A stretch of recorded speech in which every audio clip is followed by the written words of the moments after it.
ஜெப வாழ்வே அனல் மூட்டணும்னா நமக்கு ஒரு உபவாசம் தேவை. ஜெபத்துல நல்ல பதில் கிடைக்கும். ஆனா உபவாசம் இருந்து ஜெபிக்கும் பொழுது நிச்சயமா பதில் கிடைக்கும். அல்லேலூயா. உபவாசம் எப்படி முழுமை பெறும்னா, உபவாசம் ஜெபத்தினால தான் முழுமை பெறும்.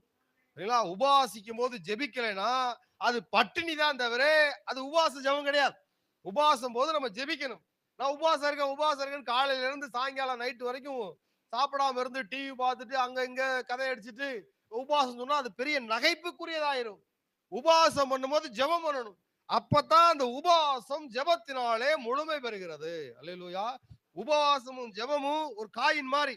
தலையும் பூ மாரி. சரிங்களா? ஒரு காயின்ல தலை இருந்து பூ இல்ல, பூ இருந்து தலை இல்லன்னா அந்த காயின் செல்லாது.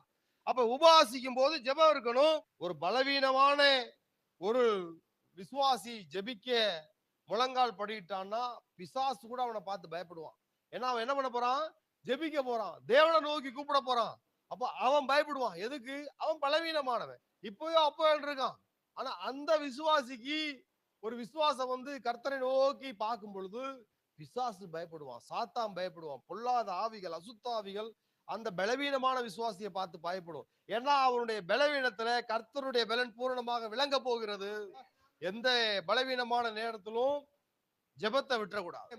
ஜெபத்தை பற்றிய அறிவோடு நின்றாமல் நிறைய பேருக்கு ஜெபம்னா என்னன்னு தெரியும், அதை எப்படி ஜெபிக்கணும்னு தெரியும். ஆனா ஜெபிக்க மாட்டாங்க. ஜெபத்தை பத்தி அறிவுதான் இருக்கே தவிர அதை பிராக்டிக்கலா செய்யக்கூடிய அனுபவம் கிடையாது. வெறும் புத்தக அறிவு தான், செயல்படுத்தக்கூடிய அறிவு இல்லை. ஆவி இல்லாத சரீரம் செத்தது போல ஜெபம் இல்லாத வாழ்வையும் செத்து போன ஒரு வாழ்வு. அல்லேலூயா. ஒரு சரீரத்துல ஆவி இல்லைன்னா அதை என்ன சொல்லுவாங்க? பிணம்னு சொல்லுவாங்க. அதே போல நம்ம வாழ்க்கையில ஜெபம் இல்லை அப்படின்னா உள்ளான மனுஷன் செத்து போயிருக்கிறான் அப்படின்னு அர்த்தம். சரிங்களா? ஜெபம் தேவனை அல்ல ஜெபிக்கிறவனை மாற்றும். அல்லேலூயா. ஜெபம் யாரை மாற்றும்? ஜெபிக்கிறவனை தான் மாற்றும். தேவனெல்லாம் மாற்றாது. அவர் நேற்றும் இன்றும் என்றும் மாறாதவர். அவர் காலங்களையும் சமயங்களையும் மாற்றுகிறவர். ராஜாக்களை தள்ளி ராஜாக்களை ஏற்படுத்துகிறவர்.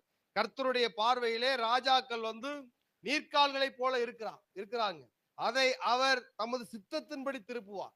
யாருடைய மனதையும் தேவனாலே திருப்ப செய்ய முடியும். ஏன்னா ஜெபம் பேசுது. ஜெபம் வந்து ஒரு பதிவிடை ஊழியம். மறைந்திருந்து தாக்கக்கூடிய ஆயுதங்கள் நிறைய இருக்கு. மறைந்திருந்து ஒரு அரசியல் அதிகாரியை கொல்றாங்கன்னா மறைந்திருந்து குண்டு பாயும், பல விஷயங்கள் வரும்.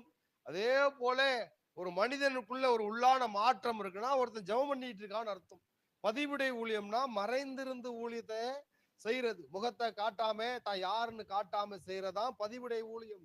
அந்த பதிவிடை ஊழியத்துல முக்கியமானது என்னன்னா ஜெபம்.